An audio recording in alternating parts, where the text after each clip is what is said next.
For all of you out there who love cheesecake as much as I do, you're in for a treat, as Kevin Willis is joining me in the kitchen today to whip up his world-famous best cheesecake.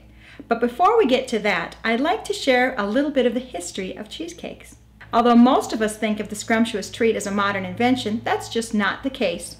In fact, archaeological evidence suggests that cheesecake was served to athletes at the very first Olympic Games in 776 BC. A few hundred years later, a Roman politician by the name of Marcus Porcius Cato jotted down a recipe for what he called libum, but you and I can easily recognize it as cheesecake.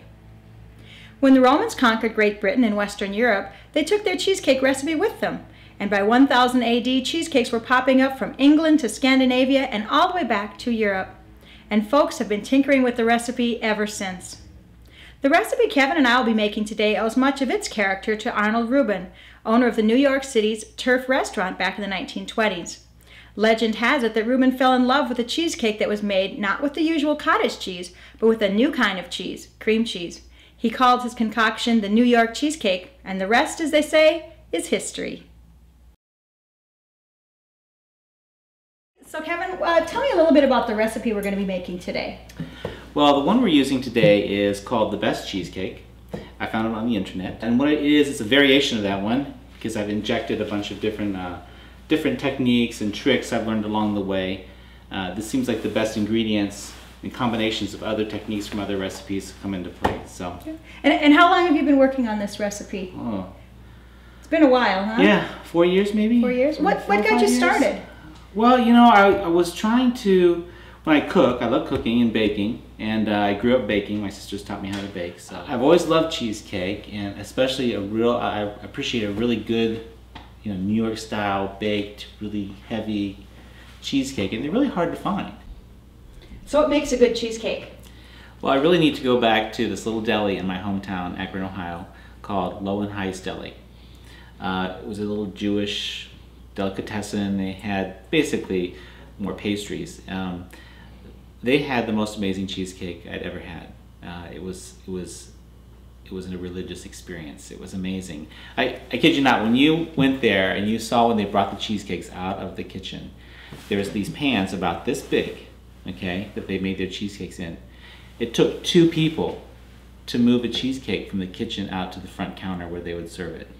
To me, a good solid cheesecake is, you know, the fork will stand up in it when you stick it in. Another thing that's important in the whole experience though is the crust, because you have the whole creamy and strong creamy denseness, and then you have to have a nice firm dry crust in my mind. It shouldn't be tough and it shouldn't be soggy either. The ingredients are very simple. We start with a crust, which is generally butter, sugar, and some kind of crust form like graham crackers and so forth. Of course, we have vanilla. We have cream cheese, which is the base, the core of it, and that's mixed with lemons and eggs and sugar. And then at the top, we'll put a sour cream topping, and that is essentially a cheesecake. Typically, people will make it with a graham cracker crust. So I found that using digestives as an exact replacement is great, and people can't really tell the difference. We'll start the crust, and we're going to put it in the oven and bake it a little while. While that's going, we can start working with the rest of the crust. Now, working on the crust is a perfect example of how you don't have to be high-tech. And you can just wrap it up, take a meat tenderizer, and just pound away. I'll open this up and show you the inside. Now, if you look here, it's pretty fine in the middle, but it's not like super powdery. I mean, if you have some little chunks like this, that's okay. So we have all the crust smashed. What's the next step? Well, we're just gonna put in the sugar. I pour it in. And that's a half a cup sugar? Yep. And you just mix it in by hand. Again, if I've had this in the food processor, I'll just leave it in there and mix the rest of the ingredients in. Okay, and then we've got 1 stick of butter.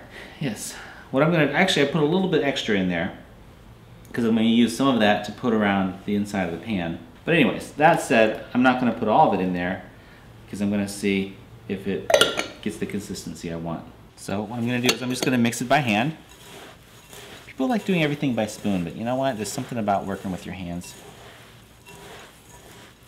We're ultimately looking for a certain kind of consistency. When you ball it tightly in your hand, that it generally sticks together and it should just be starting to fall apart. I like putting it in by hand like this, sort of sprinkling around a little bit. That way you don't press the butter that you use to grease the pan in it. Oh, and we've already buttered the pan too, by the way, just using the excess butter that we had. Yeah. So just inside, outside. Take a paper towel, wipe it around inside from the bowl.